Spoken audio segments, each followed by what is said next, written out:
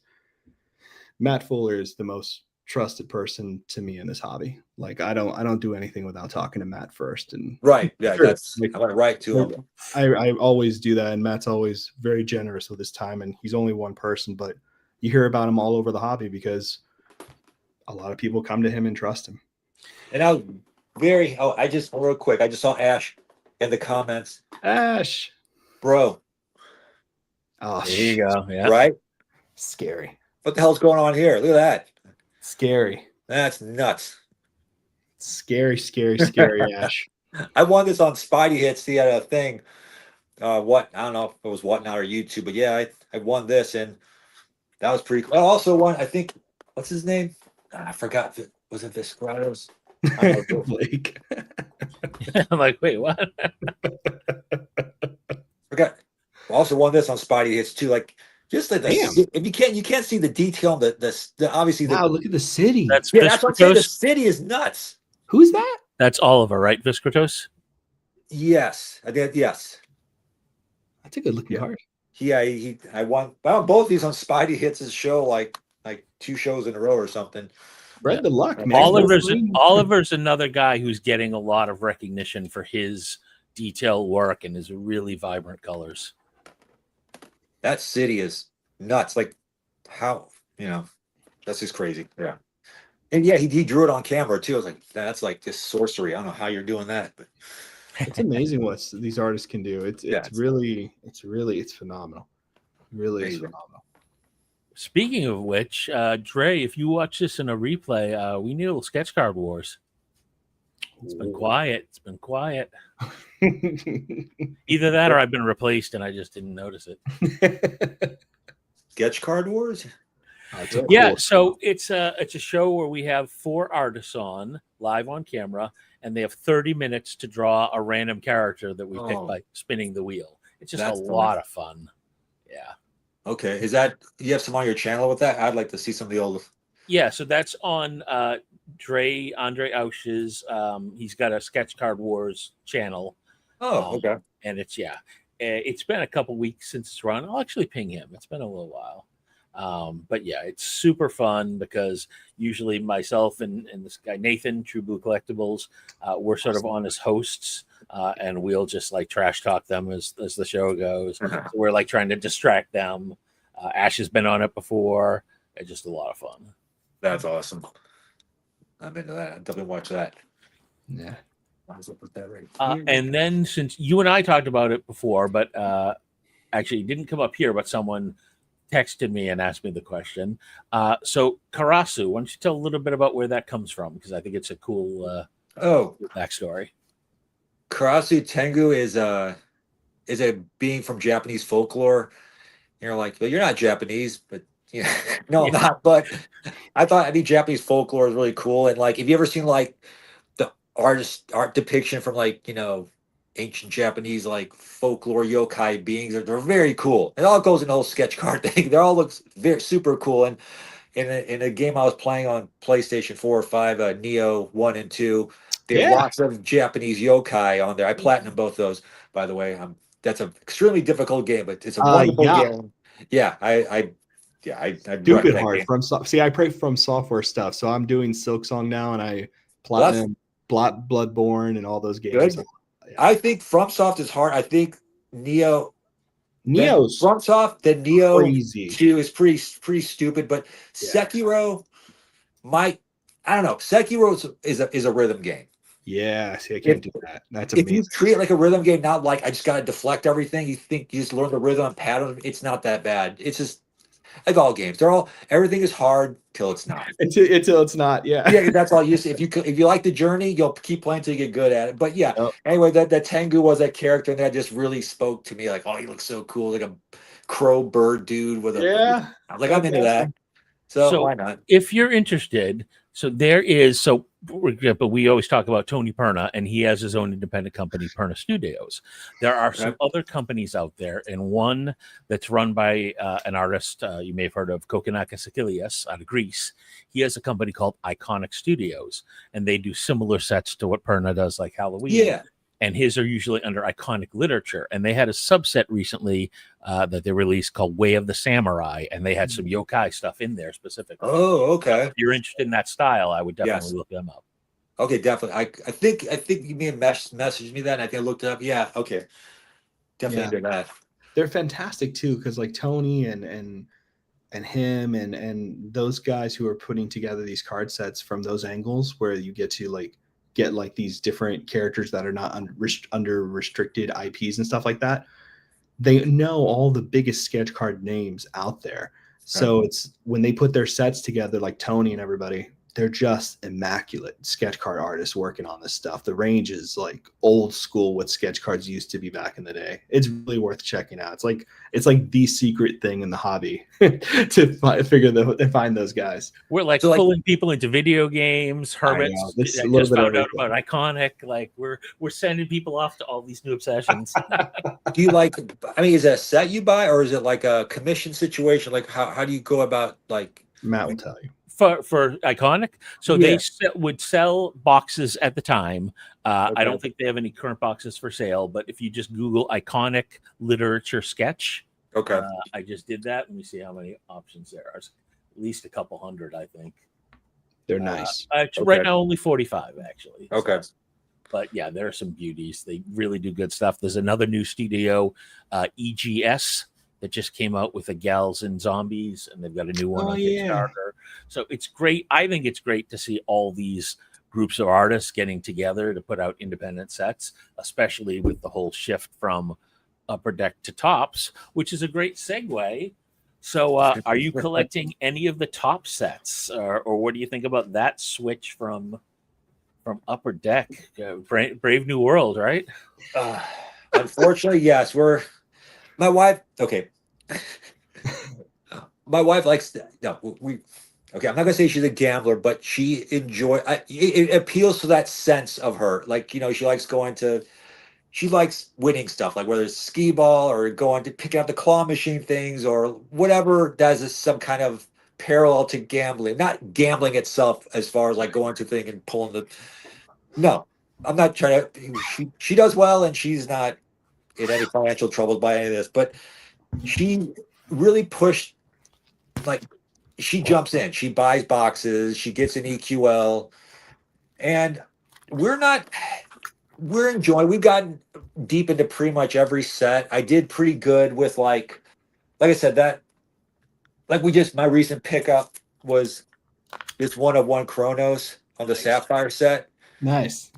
He's just those cosmic tiered characters, like those god cosmic tiered, really appeal to me. They have so much, I don't know, such a cool look to me. It's very, very appealing. Like I said, if there was more representation, I'd be into it. But that the last Chrome set was just straight up, to me, like just absolute garbage. I mean, 200 characters. Like, seriously, you can get rid of 100 of them. So many. I mean, I don't want so many trash characters. Like, I don't blink. Kid Juggernaut. Like, who? No. I got $500 or $600 for this box, and that was, I know it's not about just numbers, and there's a lot, like I said, there's a lot of cool cards in there too. Like, I mean, I did, these from the first Chrome set. These Mephistos are just sick. Those came out great.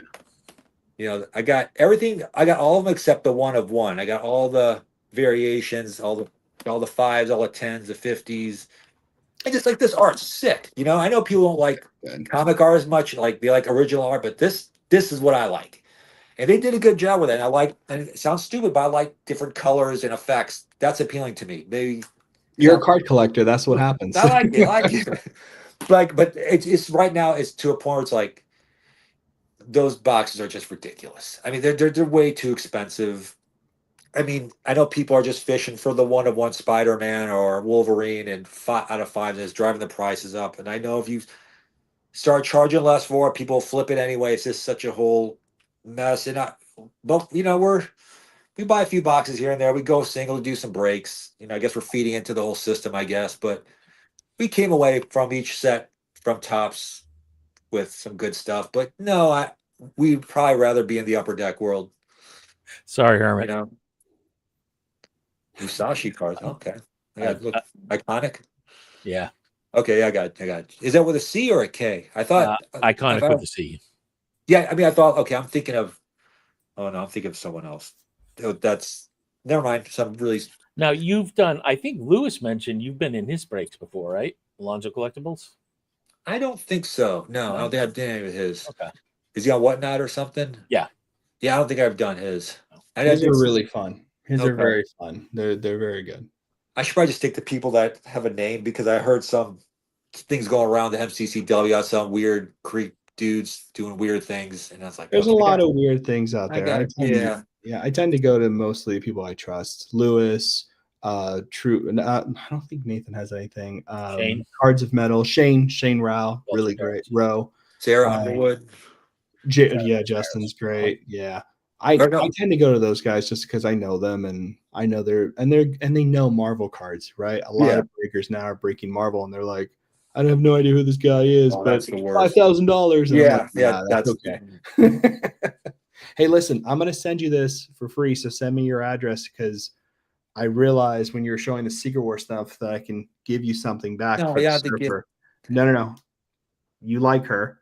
Oh yeah. And is that the first appearance of the Spider-Woman? Like, why would you do that, dude? No, you're gonna say just send me your address. That's what you do in this hobby. Man, dude. That's important. So you send me your address. I put it off to the side already. I mean, having you have talked specifically about that, I mean, I forgot I had that in there and you said it and I was like, I don't know anybody who's collecting Secret War like that. And then you showed me her card too. And I was like, well, that's the same. That's perfect. You know how stupid I was in Secret Wars? You know how stupid I was? I'll tell you how stupid I was. I kept every damn box I bought. I had literally 60 boxes on a stack because I couldn't throw them away. Because why? Because I just like looking at it. I still like 12 or 15. I had to throw them away because it was obviously boxes take away a lot of space. And I think I kept 12. But I'm just saying I hit that so hard because it's not just the story was good. It just, it's like when people in the 90s kids, I guess I'm an 80s kid. Most people in the collecting space are 90s kids, and they see the Spider-Man cartoon or the X-Men card. That did nothing for me because my thing was the 80s and just the comics. So that hits that nostalgia. Like that's what comics is to me. What the characters was in that series. So that's why it hit me so hard. I really appreciate that. Like I got stacks of the Secret Wars comic cuts. I got stacks of Secret Wars sketches. I got lots of because that's perfect. I can't get enough of it. Can't get enough of it. So that's a good segue to a question. So now you mentioned you have stacks. Do you sort of have a method for storing it? Yeah, I got. I got a weird thing. So I don't know if it's weird, but I think it makes sense to me. Like I got 3 tiers of cards. Okay. I got all of my base cards and non-numbered base cards, obviously, and inserts in binders. I got different types of binders. I got the ring ones. I got the nice ones with the zip up. And, it depends if I want to read the backs or not. And I was still trying to figure out which ones. I don't like the way the binders, the ring ones. I don't like the way they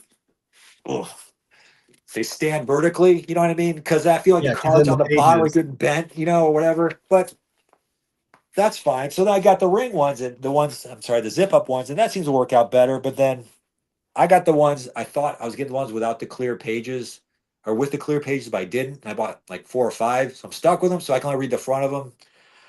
Whatever. Anyway, that's how I keep those cards. Numbered cards go in top loaders, but in binders, zip up binders. Binder, yeah. So that's a thing I just was trying to like. Here, I'll tell you another thing. My very best cards, sketches and cuts go into 1 touches. and it was very hard for me to separate who deserves the binder and who gets the one touches. And I'm like, you know what I'm saying? You know, all collectors are weird with their head about how they justify things. Like, wait a minute, do I even like this guy? But it's a low numbered card, but it might be valuable. But I don't care about. But you know, where do I keep it? And then the biggest thing was like my whole journey with like how to like store these things or like how to. I don't like the idea of a one touch touching my card, so I put them in sleeves. Okay, so you know about the pro molds, right? Yeah. Have you seen the sleeves on those? Yeah, they're not great. They're dirty. They're dirty, but they fit perfectly. And and I can't do that. I was like, what if like there's some residue on there that can damage the card? See, this is the whole OCD situation. So what I do is I buy. What works for me is the BCW Premium. I think it's BCW or hold on. I think I know which one you're talking about, actually. I was just looking at those. I think these premium card sleeves are the smallest sleeves possible. Okay, so I get that relative to, let's say, Fanatics sleeves and all that stuff. What I do is I take these, I put a base card there, I chop it off with one of these. Oh wow! It slices off the top of it, and it fits perfectly. Then that nice premium card sleeve, once you chop the top of it off, it fits nicely into a top loader. Then it's a whole thing. That's clever. I didn't even think about that. That's pretty good. There's a lot of work to get to that point because I was stressed out because when I put like just the sleeve in there, that without cutting it, it was like not straight. And I was like, am I damaging the card? You look at it and you start stressing out and making this hobby not very enjoyable. So then once I figured this out, it's very good. Now all these mag one touches go in like these cases you see here, so and all the binders. I don't know if you can see. I can't see. Oh yeah, we're looking at we've seen the good stuff. Yeah, so that's how I store everything. All my room of cards, statues, games, and dog hair. That's awesome. I do the same thing, by the way. I have like my tier stations of where everything goes. Like, and I see some of the one touches make it onto the displays behind you. Yeah, these are my extras. Like I would never like just put these like these Secret War Spider-Mans you see here. I don't know if you see it. These are just my dupes. They're all they're like one. Okay. I got another set that are sleeved in one touches inside the cases, but everything else are dupes. That's so awesome. Look at this. I just found out these is in the group that this exists. That's so cool. Dude, I think, is it Vincent Matt? But somebody finally started finally selling them again because I never spotted them. And the shadow boxes from Premiere 2, they're stupid nice. Yeah. So cool. JR Hobgoblin. It's so I love those cards. The classic covers, they're so stupid nice. And it looks like looks like it's cloth. It is cloth. So it's like a patch card. So technically it's considered a patch card, but they didn't do it very often. And Premiere was such a, sorry for the repetition, but a Premiere set that when they did the patch card, people kind of ignored those, but they're very rare. And I think they're tiered. I don't know if that's just the shadow box are tiered or if those are tiered. I can't remember, but they're all really nice. Like I got my Surfer somewhere around here, but they're nice, man. They're nice. I think I saw that. I got bought another one too. Like they're cool, man. So cool. What is that guy doing? Job. I don't know what it is about those cards, but I freaking love those. They're just so cool. But they're not easy to find either. It's kind of a miserable thing to find. And if you grew up with comic books, they scratch that itch. They scratch that itch. Yes, absolutely. I love that. Everyone's that's the good and the bad of when you see other people's setups, because then you're like, "Ooh, I could use that." But then I'm like, "Where would I possibly put that?" Like, But the worst part, what you just said, when you say like, "Oh, I gotta do that," they're thinking the stuff I did was wrong, and like, "Oh my god, now I gotta do all of that because this is bad, and I can't do half of it because then the other half is being addressed." While you know what I'm saying? It's just collecting is very stressful if you. It's a very vicious cycle, especially when you're organizing and moving stuff I just funny enough, coincidentally, I just redid my closet, and I wanted to have all my surfer stuff in one space. So it's those three things. Yep. And then I got binders behind me because the amount of things everywhere driving. I just did that like 2 days ago, which I do once a month, which is ridiculous. Like I do, like I don't do that every day. But, you know. Used to look at it again, right? Yeah, I saw it in someone else's video and I was like, oh, that's a good idea. Yep. That, you know, it's a good question. I was thinking about this the other day. It's like, so we get these cards and, you know, we bind them and top load them in case whatever. How do you guys enjoy them? Like sometimes I just like, I'm just gonna pull these out, just look at it. I'm like, yeah, that's cool. And then I put it away. Like what do other people do? Like how Matt, you want to go first? Sure. A couple ways. On sketches, usually I'll just go through the images and the scans, and that scratches the itch. But another thing I do is when I buy new stuff, I'll queue them up for a couple weeks. And then once I've scanned them, I need to go and put them in the binder. So it's another opportunity to take out each binder, find the spot for that sketch. If I really want a chance to go through everything, like since they're alphabetical, if I'm lazy, I put it at the end, knowing I'll sort it later. And if I'm ambitious, I'll get like, okay, this goes on page 2, slot 3. Now every other card needs to shift down.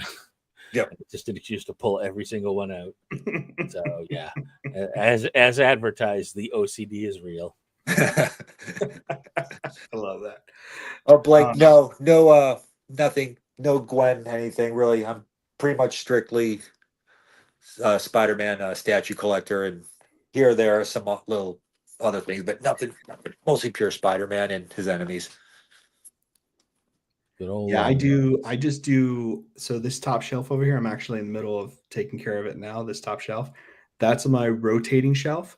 So every week or so, I rotate, or like every couple of weeks, I rotate what's out of there to put, and then I put new stuff over there too. Because I found myself buying stuff and then going back to eBay to see if anything else came up, and I was like, man, I'm not even like I need a pause after I buy something. Like I'm tired of this like constant insanity. Right. So I do the shelf there, and I keep all my recent purchases up there with a few things I like, which I rotate. And then the other thing I do is what Matt started doing a long time ago, where I started digitally archiving my stuff. So I'm taking pictures of everything.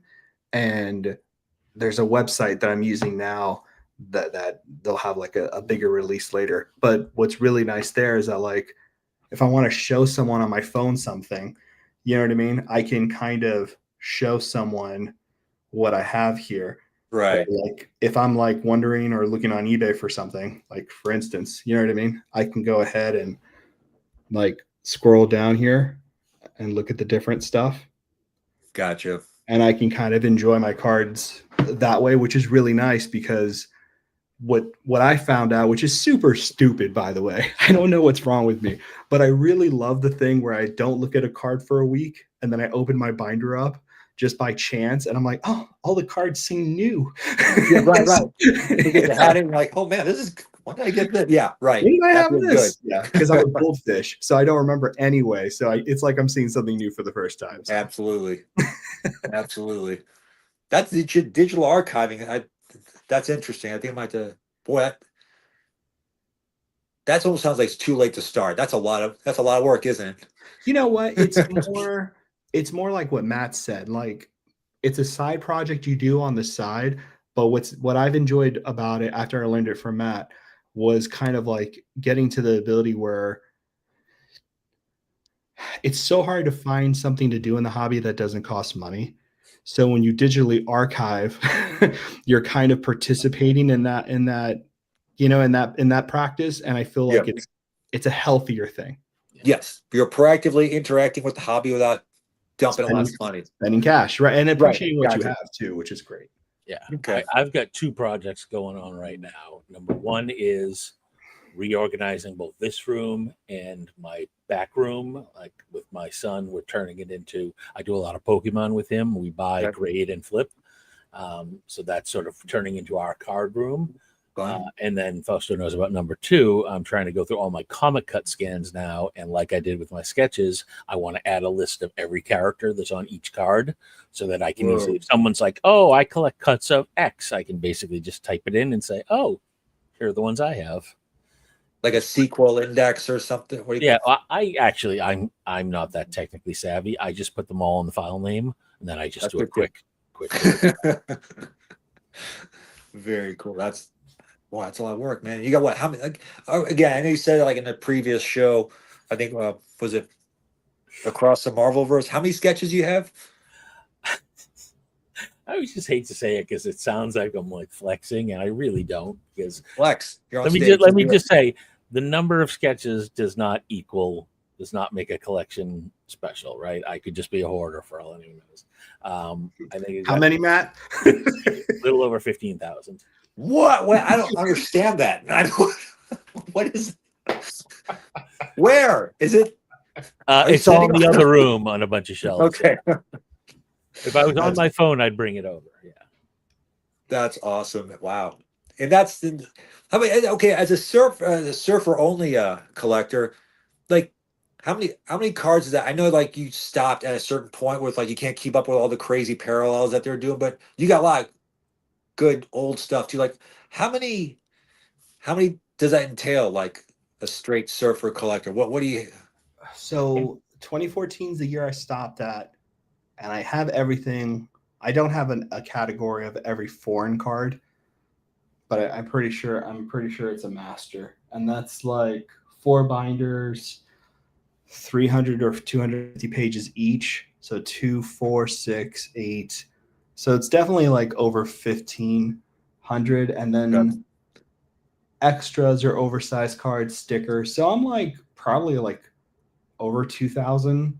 Okay. 2,500 Silver Surfer cards. Wow. Straight surfer. Okay. Yeah. What do you guys do with like especially you being it'd be good for fellas. Like what do you do with your, like if you rip a box and you don't have, what do you do with all the other cards if you're a They straight go to surfer? every other character collector. I just went out with Emily to buy a beginnings box. So I'm about to open that with her, volume 2. I don't know. I'm glutton for punishment. There's nothing in that box but comic cuts, but I can't help it was $95. It was a waste of money. We'll see. I'll open it up and have a good time. But if I ever get anything that anybody else wants, like I just sold a Ghost Rider to Longshot, who's on Instagram, who's an amazing collection. But I'm very lucky. I know a lot of people that collect one character. So if there's ever something I have, you know what I mean? That's, when it's a big character like Spider-Man or Venom, I offer it to them first, but sometimes some cards become like trade fodder, you know what I mean? But for the most part, they eventually just go to character collectors. Right. You know what I mean? And that's what makes it, like, we've spent so much time, and Fausto's really been spearheading a lot of this, kind of identifying the whole concept of character collecting, that it makes it a lot easier to sell and trade cards to people, because like you sort of said early on when we started, it's, they're not going to flip, right? And that makes it a lot, I find it makes it a lot easier to let go of cards when I know it's going to someone who will appreciate it more than I will. So. Understood that. Absolutely. It's always better too, because then, I don't know. There's always cards too, like, you can always see, like, when you know where a card comes from, or you know it's providence, you can always reach out to the person and be like, hey, I think I'm going to move on from this card. Did you need it back, or did you need it for any, you know what I mean? Like, I always, like, certain cards I do that with because they're just, I know they were bigger cards, you know what I mean? And trusted in to me. Surfers, I keep everything, obviously, but sometimes other cards become trade fodder or something else. But I don't know. That's the difference between having a community around you of people who enjoy this stuff, and then also just battling people because people are building up a portfolio. And there's nothing wrong with that. Like, I don't mean to be dismissive or rude. It just, it's just different. It's just a different thing. Yeah. Oh, well, Wolverine's great, man. I'm so happy about that, dude. What a killer piece. Killer nice to kind of circle back to that, and it's I I can't believe someone could do this with a pen and a hand. It just doesn't look. It looks very, very, very, very detailed. It's just, yeah, it definitely stands out. It's crazy. Nice. Well, say first off, thank you for joining us for your first video, and hopefully we're going to convince you to keep doing them, be guests on other people's Oh shows, man. and eventually we want to see your own channel start. Well, I think I'll just probably like jump on yours for the time being because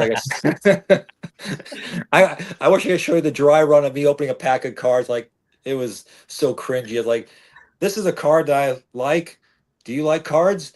Okay, I'm done. With my hands all, you know. I'll tell you what. You know what's not out there, at least as far as I know.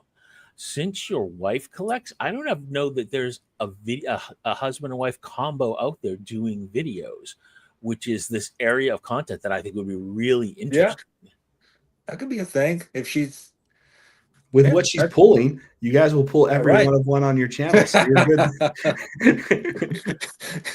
Yeah, I think that's actually a pretty good idea. She's like not. Like I said, I didn't want to push the whole gambling aspect. She loves the art. She loves the cards. She's not a character. She just you show her a cool base card and she'll just look at it like, oh man, that's so cool. You know what I mean? She just appreciates the art, and it's something we do together, and it's just really enjoyable. Yeah, we could probably do something like that. But honestly, though, anyone who breaks modern product, that you are gambling by definition, right? Yes, for sure. We don't know what's in there. Big hits are just so random. Yeah. I think Whatnot maybe takes it, and Topps new stuff takes it maybe to the next level, especially for people like I was absolutely gambling. It took me 6. I got a comic cut from Mint on one of either Lewis's first or second show, and they're like, oh, this was easy. So he's like, oh, I'd really like that. I'm like, yeah, sure, let's do a trade. And then it took me like 6 or 7 more shows to get another one. Like that was gambling at that point. I was like, please hit me something. You got for sure Hermit Style. Yeah, for sure. I'd definitely come on. So you got one. Marvelverse is an amazing podcast. Oh my god! Yeah, that's so good. He's keeping the cadence of weekly. He's a beast. I can do I do weekly for like 2 or 3 weeks, and then my shows just fizzle out for a couple months. So I mean, to be able to do that, but he's also been doing it for years, like with the DBZ stuff. Right. The reason Fuller and I do shows together is because we're so erratic when we do. Exactly. It works out. We're like, you want to? Yeah, sure. Like, you free? I'm free. I'm free. Let's jump on. We're the worst. No, you guys are the best. I was very happy to come on. I was just, like I said, now once the first minute felt awkward, now I feel like I know you guys because I always watch you guys, and we all obviously I think we are all equally as passionate. So yeah, man, this felt very natural and fun. I'm always willing to do it whenever you need something.